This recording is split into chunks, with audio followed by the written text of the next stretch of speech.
નમસ્કાર મિત્રો, ઘણા લાંબા સમય બાદ લગભગ 1 વર્ષ પછી આપણે 1 વર્ષ પહેલાં તેરલ અનાથ આશ્રમ કાંઠ ખાતે પ્લમ્બિંગનું કામ શરૂઆત કરેલી. ત્યારબાદ ત્યાં આપણે પ્લમ્બિંગ કર્યું, સોલર આપ્યું, 55 ઇંચનું ટીવી આપ્યું, ફેસબુક ફોલોવર થકી અને મારા સર્વ સમાજ જે પિલોલ ગ્રુપ છે એના થકી. બરાબર. હવે અત્યારે આપણે ટૂંક સમયમાં એક નવું કામ કરવા જઈ રહ્યા છીએ.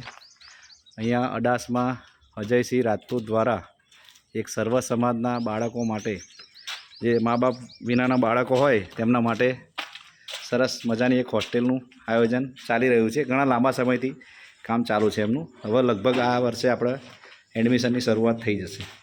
તો એમાં પણ આપણે પ્લમ્બિંગની સેવા જ્યારે બન્યું, તેરલ અનાથ આશ્રમનું કામ જે મને પ્રેરણા મળી એ અજયસિંહ બાપુના લીધે જ મને મળી. અજયસિંહ બાપુએ વિડીયો મૂકેલો એટલે મેં જોયો. તો એ ટાઈમમાં ત્યાંના લીલાબેન વિજયભાઈ રાઠવા વહીવટ કરતા છે. આમ તો વિજયભાઈ જ વહીવટ કરે છે, પણ વિજયભાઈ આર્મીમાં છે એટલે લીલાબેન કરે છે બધું.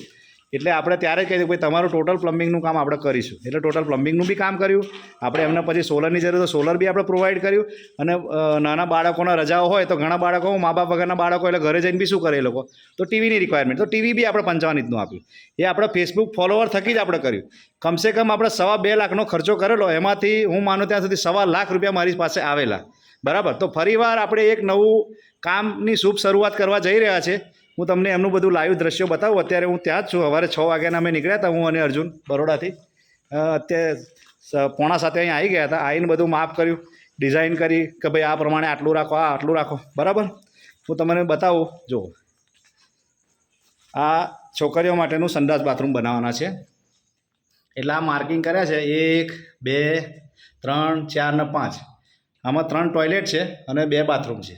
અને જો કદાચ જગ્યા થોડી વધારે આ બાજુ કદાચ બાળકો વધે તો એક આયોજન બીજું આ બાજુ કરી રાખ્યું છે. એટલે લગભગ આપણે અહીંયા 4 ટોયલેટ અને 3 બાથરૂમનું આયોજન છે. અત્યારે આપણે 3 + 2 5નું છે. બરાબર. તો એનું મટીરિયલનું લિસ્ટ અમે તમામ બનાવી દીધું છે. મટીરિયલ કેટલાનું થાય હું કઢાઈ લઉં છું. પછી આ ફેસબુક ફોલોવર થકી જે પણ યથાશક્તિ મદદ કરો તો આવનાર દિવસોમાં આ સમરસ હોસ્ટેલમાં, કારણ કે આ સમરસ હોસ્ટેલ જ છે, સમજી લો. આ કોઈ આમાં દરેક ધર્મ, દરેક જાતિના દીકરા દીકરીઓને રાખવામાં આવશે. કોઈ જ ભેદભાવ નહીં આની મેં. બરાબર. જે તેરલ અનાથ આશ્રમ હતું એના જેવું જ છે આ. એટલે યથાશક્તિ જેટલું બી મદદ થાય એટલું કરજો. આ એક ઇન્ટ્રોડક્શન માટે જ વિડીયો બનાવ્યો છે મેં કે ભાઈ કારણ કે હું જ્યારે બી કહું તો કામની જરૂરિયાત હોય એ પ્રમાણે હું એનો સર્વે કરું છું. તમારો 1 રૂપિયા આવેલો 1 રૂપિયાનો હિસાબ હું મૂકું છું. કોઈ 100 રૂપિયા નહીં, કોઈ 10 રૂપિયા આપે તો બી હું ફેસબુક પર ચડાવું અથવા પેલા સ્ટેટસ પર મૂકું છું કે ભાઈ આના માટે આટલી મદદ કરી છે. હવે આનો હું તમને બહારનો નજારો બી બતાવી દઉં કે બહાર કઈ રીતનું છે પ્લાનિંગ.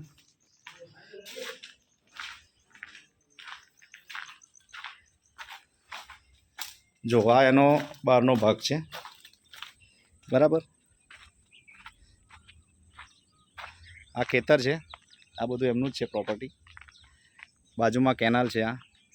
અહીં આગળ ઉપર ટાંકી આવશે 5000 લીટરની. અને આ બાજુ બધું આ સાઈડમાં દિવાલે બધી લાઈનો ઉતરશે. અને અહીં આગળ આ ઈંટો પડી ત્યાં ખારકુવો બનશે. એટલે આ એક નવા કામની પહેલ કરવા આપણે જઈ રહ્યા છીએ. તો જે સમયે મને તેરલ અનાથ આશ્રમમાં જે માતા બહેનો, યુવાનો, ભાઈઓ, વડીલો જે બી હોય એ બધાએ મને મદદ કરી હતી, તેવી જ મદદ આમાં બી મને કરો. તો આ જે હોસ્ટેલ બની રહી છે સમરસ, એમાં સારું એક યોગદાન મળે. એમાં આવનાર બાળકો, મા બાપ વગરના બાળકો આવવાના છે, અથવા જે ભણવામાં હોશિયાર હોય પણ કદાચ એમની આર્થિક પરિસ્થિતિ ખરાબ હોય તો તેથી આગળ ના ભણી શકે. તારીખે મારો દાખલો, હું એક ટાઈમમાં 8મા ધોરણમાં ભણતો હતો. મારું રિઝલ્ટ જુઓ તમે તો 100માંથી 90, 100માંથી 95, 100માંથી 96 એવા માર્ક મારા આવેલા. પણ મારા ઘરની પરિસ્થિતિ આર્થિક સારી ન હોય, હું ભણી શક્યો ખરો, પણ જેવું જોઈએ એવું ના ભણ્યું મારાથી. કારણ કે સ્કૂલમાં જવાનું તો 365 દિવસમાં કદાચ આપણે 200 દિવસ કે 250 દિવસ હોય સ્કૂલ, પણ એમાંથી હું 125 દિવસ જ જતો હતો, સમજી લો. બાકીના 125 દિવસ મારા કામમાં જતા હતા. કારણ કે એટલી પરિસ્થિતિ હતી નહીં મારી, એટલે હું નથી ભણી શક્યો. તો હું એવું માનું છું કે આવનાર દિવસમાં જો શિક્ષણ થકી જ બધું થશે. શિક્ષણ એ જો બાળકના, દીકરો કે દીકરી કે કોઈ બી વ્યક્તિના જીવનમાં શિક્ષણનું જેટલું મહત્ત્વ છે ને એટલું બીજા કશાનું જ નથી. તમારી જોડે મિલકત હશે, જમીન હશે, મકાન હશે તો ભાગ પડાવશે, પણ શિક્ષણમાં કોઈ ભાગ નહીં પડાવે. તમારી જોડે જેટલું નોલેજ હશે ને એ નોલેજમાં કોઈ ભાગ નહીં પડાવે. બરાબર. એટલે શિક્ષણ માટે આપણે ખર્ચો કરાય એ તમારો ઉગી નીકળે ખર્ચો. એટલે આવનાર દિવસોમાં આ જગ્યા હું માનું છું કે આજે તારીખ થઈ 16/5/2024, પણ હું એવું માનું છું કે આવનાર દિવસમાં આના કરતો બી થોડું આ આશ્રમ આગળ વધે, બરાબર. અને અજયસિંહભાઈ રાજનું નામ એક, જોકે એ તો કામ કરે જ છે એમની યથાશક્તિ પ્રમાણે, એમને જેવું સૂઝબૂઝ થાય એ પ્રમાણે એમની જોડે ટેકનિકલ જે બધા છે એ પ્રમાણે કામ સારું જ છે એમનું, એમાં કોઈ શંકાને સ્થાન નથી.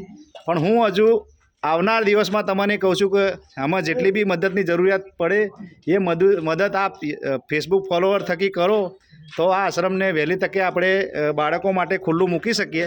આજે 16 તારીખ થઈ છે, આવનાર 14 દિવસમાં લગભગ 14 ગણો કહું તો જૂનમાં 10 એટલે 15 તારીખ સુધી બધું ચાલુ થાય, સમજો. એટલે હજુ આપણી જોડે 1 મહિનો છે, બરાબર. એમાં આ બધું કામ આપણે જો થઈ જાય તો પ્લમ્બિંગના કામ માટે યથાશક્તિ આપ મદદ કરજો. હું મટીરિયલનું લિસ્ટ જે અત્યારે મટીરિયલની મેં બધું લખી લીધું છે, એનું જે બી આવશે એ લિસ્ટ હું મૂકીશ. યથાશક્તિ જેને જે મદદ કરી હોય એ કરે. આપણે એવું નથી કે ભાઈ આટલા જ, બરાબર. ફૂલ ને તો ફૂલની પાકડી. તો આવનાર દિવસમાં આપ સૌ થોડો સાથ સહકાર આપજો એવી મારી આશા. જય ભારત.